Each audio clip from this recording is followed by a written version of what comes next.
So, it was close to midnight when I started writing this speech. I was not sure why, but I could not decide what I should say, or really how to say it.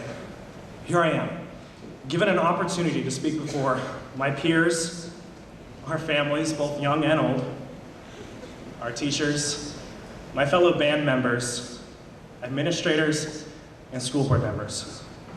I'm given an opportunity to speak before these people, and I have no idea what to say. Writing this speech I felt was an impossible act. But then I remembered what Lakeridge High School has taught me about impossibility. That it merely is a perception, and attending school here has helped me to filter misconceptions of impossibility. The most obvious example I can think of took place on October 10th, 2008. Lakeridge High School hosted its first ever home football game. This accomplishment occurred because of the optimistic mindset of the Lakeridge staff, students, and community. It's estimated that over 2,000 spectators came to see the historic homecoming of Lakeridge football. That night was deemed impossible for so many reasons, but it wasn't. That night helps put things into perspective when trying to identify what truly is and is not impossible. It is impossible for man to determine the last digit in pi. It's impossible for man to develop time travel. And have you ever tried slamming a revolving door? It's not possible. And I believe there will never be a cure for the high school disease known as senioritis. Just ask any Lakeridge staff member. And as Woody Allen once said, it is impossible to experience one's death objectively and still carry a tune. Recently, it has been so easy to say things are impossible. The economic crisis of 2009 is something from which many people believe we will never fully recover. Yes, this is the worst economic crisis many of us have lived through.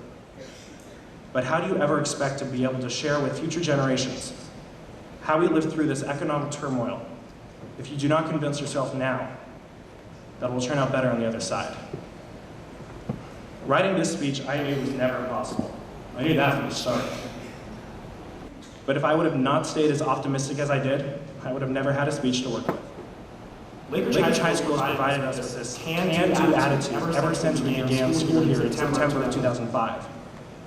We were a different group of people back then. That day, we analyzed what we wanted out of high school.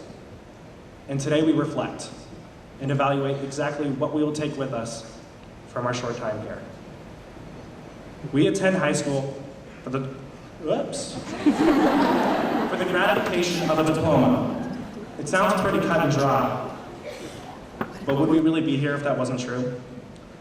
The diploma we receive today is simply a document, a ticket representing our experiences and successes here at Lakeridge High School. From our years here at Lakeridge, there are several different lessons, ideals, and principles that we will take on with us.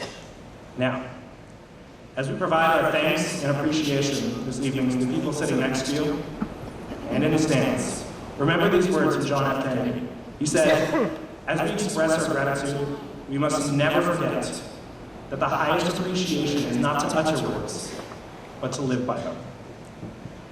Live by the lessons urged by your teachers, by your family members, and by your fellow students. Because in the end, that is truly the most sincere and most genuine way to voice a thank you. Thank you.